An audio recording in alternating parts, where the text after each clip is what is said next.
Ann Arbor. She's the host of 51st Jokes. Yeah, it's such a great fucking show. Angie hosts the podcast Reads and Weeds. Please put your hands together for the very funny Shelly Smith.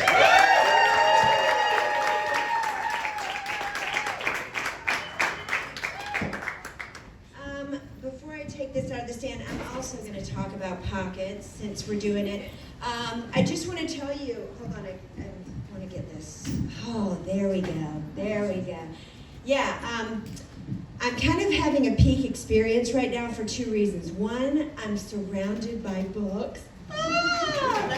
Two, look at how deep these pockets are. As a female, look at this. And here's the deal. Inside of these pockets, there are like tiny sub-pockets that you can put your lighter, your chapstick. It's so great. And these were pants I never would have gotten, but my friend talked me into it when we were thrifting. She's like, you gotta get these great big pants. Belt them like a paper sack. It's gonna be cool. I'm never gonna wear those, but now I can't stop telling my friends about them. Can't stop talking about the pockets. So here's my PSA. Because no matter how excited you are, there's really no not awkward way to ask another adult to put their hands in your pockets. Even if you think they'll enjoy it, because immediately the relationship has changed. Either they go from kind of a friend to an acquaintance, they're like, no, thank you. No. And even if you think like, you know what, it's weird for you to put them in when I've got them on, I'll just take them off, you can put them on, that's no better. And then the other swing is like they're way too eager. They're ready, they've been thinking about it already, they were gonna ask you, so just don't do it. But if any of you guys, you don't have to ask me, but if any of you want to, it's a great time inside of these pockets. I thrift almost all my clothes. I thrifted all this. Is anybody a thrifter? Yes. And I don't just do it, for super discounted clothing. I also do it just to keep my immune system strong. Because I don't have kids going to school, getting the germs, bringing them back, like a lot of people do. That's their method. I just have to hit a 50% off value world and just like roll my face through the sweaters, just like, heal me. It's cold and flu season. I gotta stay strong. And the other day I was at the checkout line and there was this masculine candle section, or like impulse buy candle section. It reeked. And I was like, oh, what is this? And the guy says, oh, it's whiskey and smoke, masculine candle section. Do you want me to put it in your cart? I'm like, you know what? I had enough whiskey and smoke in my actual childhood. I'm good. But thanks for the daddy issue triggers masculine candle section of the thrift store. You're great. I do live in Ypsi. I love it there. It's just weird enough for me. Yay, are you Ypsi people? Yes, I love Ypsi. Like just the other day, this guy, before it got too cold, this guy was riding his bike down the street, shirtless, wizard hat, bearded dragon on his shoulder. You know him. And and it's not like that's weird for Ypsi. It's more like usually Ypsi wizards who use a bearded dragon as a familiar wear a cerulean cape. I'm like, bro, where's your cape? It's getting cold out here. And Ypsi makes me feel seen too. Ypsi has these stores that are really cool when you look in the window, but they're only open from like 3 to 7 on a Wednesday, and sometimes on Saturday, but you gotta make an appointment, maybe on a Sunday. Yeah, and I'm like, I see you, sis, I can tell you got good shit going on in there, but how are you gonna make this work if you are only fully functional 8 hours a week? So it's not really about that story, it's about me and my ability to handle entertaining you guys for like 12 minutes, and then I have to take a nap for 4 days because of the exhausting nature of transactional capitalism. That's what that's about. Yep. But I'm not originally from Ypsi. I'm from a small town in South Carolina, and picture a kid like loose in the back of a Chevy truck bed. That's the idea. With like a glass bottle of a sugary, you get it. In my family, we had 3 versions of the truth. I don't know if you guys can relate to this. We had the truth, the honest truth, and the God's honest truth. The truth is just a declaration, you know. My mom goes outside, comes back in. I'll tell you the truth right now. It is colder than a brass witch's titty out there. The honest truth is going to be a little bit of gossip, right? You're leaving, you're backing out of church, the window's rolling up. You say, you want to know the honest truth? That choir director's wife has gotten huge. But when you're going to get a doozy is when you get a God's honest truth sandwiched between, and I wasn't going to say anything, and that's all I'm going to say. So that one's kind of like, you know, I wasn't going to say anything. But the God's honest truth is that man she shot wasn't even her real daddy. And that's all I'm going to say.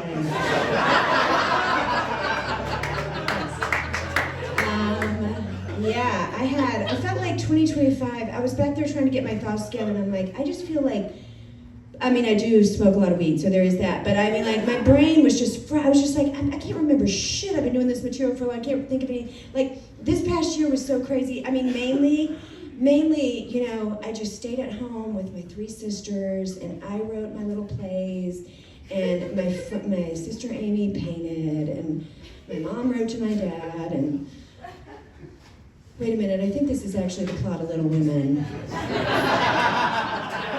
sorry. Fuck you guys. Last year was so crazy, I thought I was in a Louisa May Alcott novel, you guys. Bookstore humor! No, actually, I do a podcast called Reads and Weeds, and we smoke weed and read books. Yeah. So if there's one you want to read, you come and you like smoking weed, you don't have to, but you can, you know. And some of my friends have quit smoking weed in the last couple of years, and they're like, doesn't it make you paranoid? Aren't you anxious all the time as much weed as you smoke? I don't think so. A bunch of friends of mine were sitting around the yard the other day around the bonfire, just passing a joint. And this guy comes up and says, hey, does anybody know where an axe is? And I said, yeah, there's one by that shed. And then he walked away, and I said, hey, who was that guy? No one knew. Not a one. Like, take that axe and go build yourself a good life, my brother. Have a good life. What else? Oh, last year I went to Little Caesars for the first time. Have y'all been to Little Caesars Arena? Yes. So it was a lot, of course, for you. But for me, I'm kind of a stay-at-home, cup of tea, journal type of gal. And I knew it was going to be a lot, you know? I knew it was going to be a lot. So I smoked a bunch of weed on the way there, and probably a little too much, and then suddenly I'm following like 1,000 people in red hats into a large, important-looking building. I'm like, oh no! What have I gotten myself into? And then I get in there, and like, beer's $14, and there's a lady in the bathroom directing traffic, and there's fog shooting out of the ceiling, and our seats are so high, it's like Quidditch seating. We're in the sky. I think I'm gonna fall over. And there's t-shirt cannons, boom, boom, boom. Everybody's screaming, lights are flashing. And then the host comes on and she says, hey, Hockey Town, how you doing? And I'm like, facing all my fears at the same time.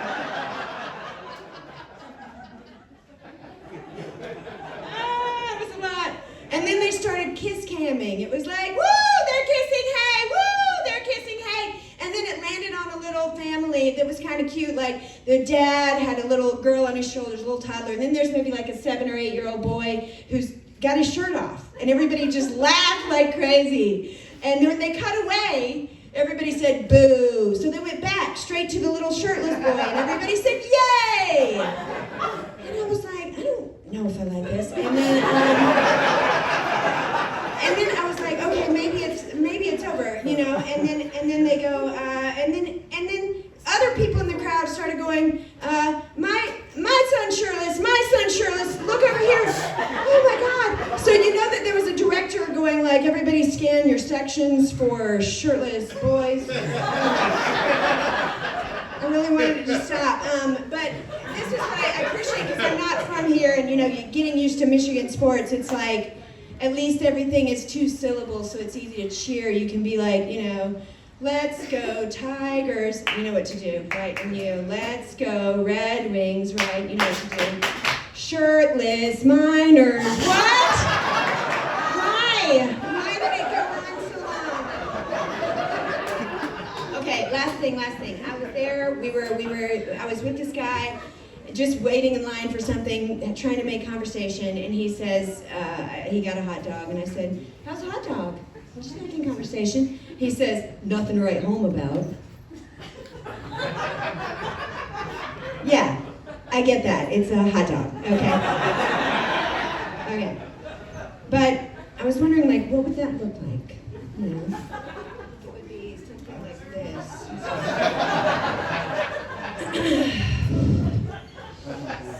Dearest Penelope, pains me to think we haven't spoken since the last frost. Hope you're managing your spirits in light of recent atrocities. Also, I had to put bygones aside and write to you speedily as I have just enjoyed the most delish fucking hot dog I've ever